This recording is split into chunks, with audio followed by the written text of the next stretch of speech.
Hi, everybody. Welcome back to After Hours. I'm Bill Whittle, and tonight's guest is somebody I've known from pub crawls and battlefields from all across the last, my God, 8, 10 years, something like that, isn't it, Larry? Yeah. Usually, I can usually find Larry O'Connor in the corner of a restaurant someplace, or lined up on the media row at CPAC or something like that. He's always there. Seems to be getting the news story, and we get a chance to interview a bunch of people, both of us in this line of work. But every now and then, you get to meet a person who's a real friend and things really click for, and that's certainly the case with my next guest, Larry O'Connor. Larry, how are you, pal? I'm great, and it's great to hear those words from you, Bill, and hopefully you don't have any pictures from those pub crawls you mentioned.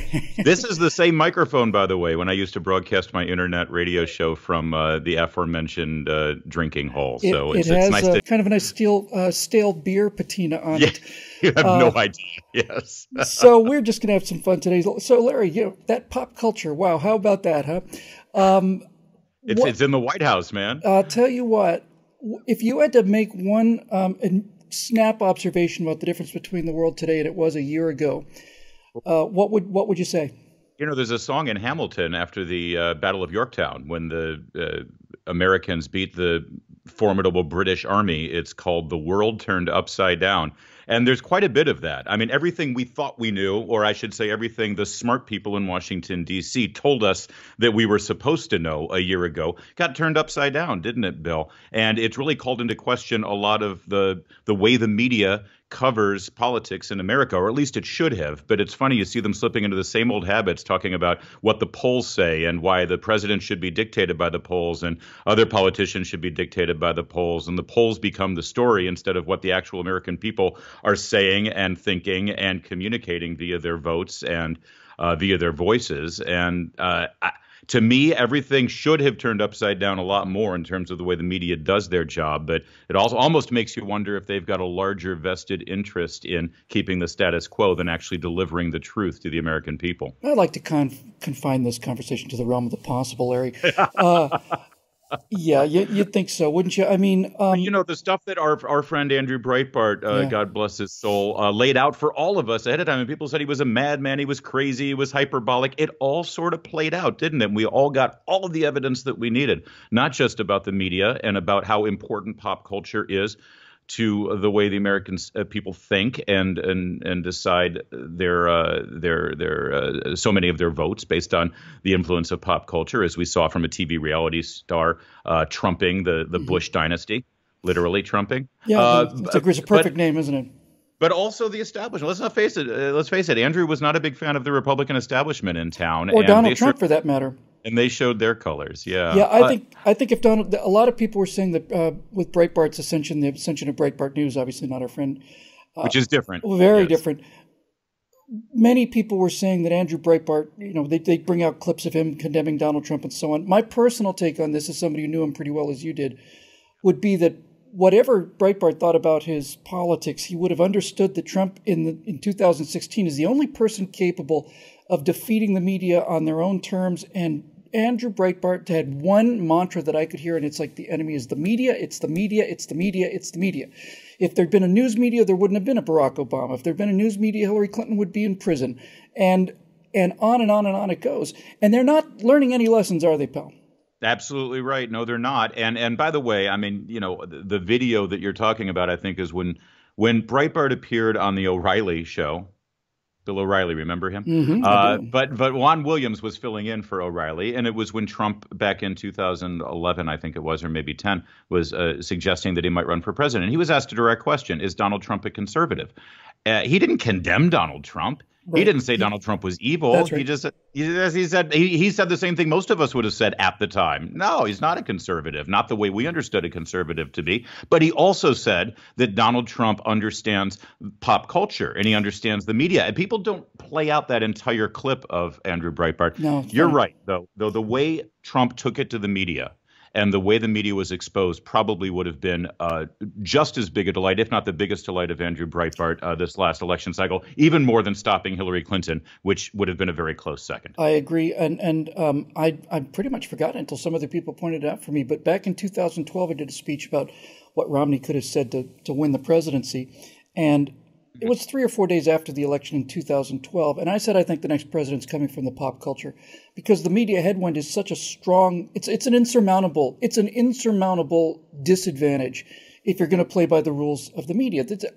Was it Evan Thomas said that he thought that media bias was good for 15 points with John Kerry, for God's sakes. That was John Kerry.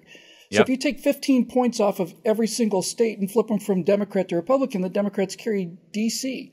And that's it. And if we had a fair news media, we would have a very, very different country. And I get the feeling, Larry, that they're even aware of their own rigor mortis, and they know that they're basically finished. It's funny. I just interviewed Craig Shirley, the great biographer of Ronald Reagan, yesterday, and he's got a new book out about Reagan's years from 76 to 80. He starts when he lost the nomination to Gerald Ford, and he takes it all the way through the day he won the nomination in 1980. And he said, by the time he won the nomination and then won the presidency so handily against Jimmy Carter, the argument about the soul of the Republican Party was over, and Ronald Reagan had won. And we had a very similar argument about the soul of the Republican Party and the soul of the conservative movement over the last election cycle. Correct. Anybody who thinks that Donald Trump's victory on November 8th settled that argument and settled that fight, you were grossly mistaken. If anything, it's actually more dangerous right now, the times we're living in, because by being in Washington, D.C., I'm in D.C., but I'm not of D.C., to coin a phrase. And I see the punditry here. I see the what's called the establishment, the permanent political class here, and they are fighting against Donald Trump even more so than the mainstream media is, and they're using the mainstream media to do their bidding. Let's not forget the very first senator during the confirmation hearings of now Justice Neil Gorsuch, the very first senator to raise the specter of impeachment of Donald Trump. Do you know who that was? It was Lindsey Graham, Republican of South Carolina. Imagine my shock. I got to say, though, as we're invoking Andrew and his vision so much, just to, what do the young folks say, Bill? Keep it real. Yeah, keep it real. I want to say another thing that Andrew was very worried about and decried quite a bit was what he called the Democrat media complex. And yes, that was about the media and the Democratic Party working together and the politicians working together and this revolving door, right? You'd see George Stephanopoulos, right, lying on behalf of Bill Clinton and then suddenly becoming the voice of reason and truth, the Walter Cronkite of ABC News. And you can look at Chuck Todd and you can look at Jake Tapper and you look at Russert, who, by the way, probably bent over backwards more than any of them back at the time, but he was still a Mario Cuomo guy. How many of those do you see? Jay Carney. I can go on and on. I got to say, I'm not comfortable with the fact that the guy who ran Andrew's namesake, Breitbart News, after he passed away, the fact that he seamlessly moved from running Breitbart News to running a presidential campaign and now being one of the top advisors to the president. Isn't that the same revolving door? There's a lot that's disturbing about that, and I think we both had interactions with that individual, and I certainly didn't enjoy my time with it. And I suspect he might be on the way out. But here's what's but even removing him from the equation, the principle of it. Exactly.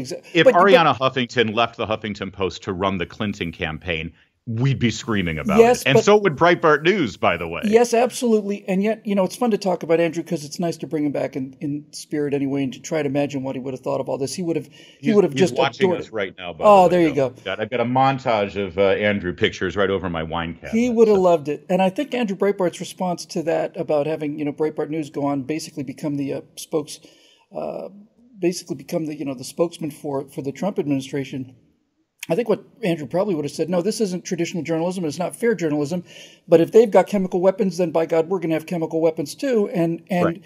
He always understood that this was a fight to the death with dirty fighters. And, it's nice to play Gentleman Jim. And that's how we all like to fight, is in a civilized manner. But if they're going to cheat, they're going to cheat. That's why I was delighted to see how Gorsuch was basically confirmed for the Supreme Court. Everybody calls it the nuclear option, but again, Larry, we're dealing with people on our side that have a very hard time with messaging. We just don't really understand the gut power of it. Andrew certainly did, and they keep referring to it as the nuclear option, and I'm just screaming. I'm saying it's the Harry Reid option. They used the Harry Reid option to get this Supreme Court justice confirmed. They used the Harry Reid option, and if we just had that kind of fundamental sense, we'd be kicking their butts. They name everything else in this town after corrupt, racist, segregation-era Democrats. Why not name this after Harry Reid? Not that he's a segregation-era. No, we don't mean to imply that at all. No, that would be a grievous mistake.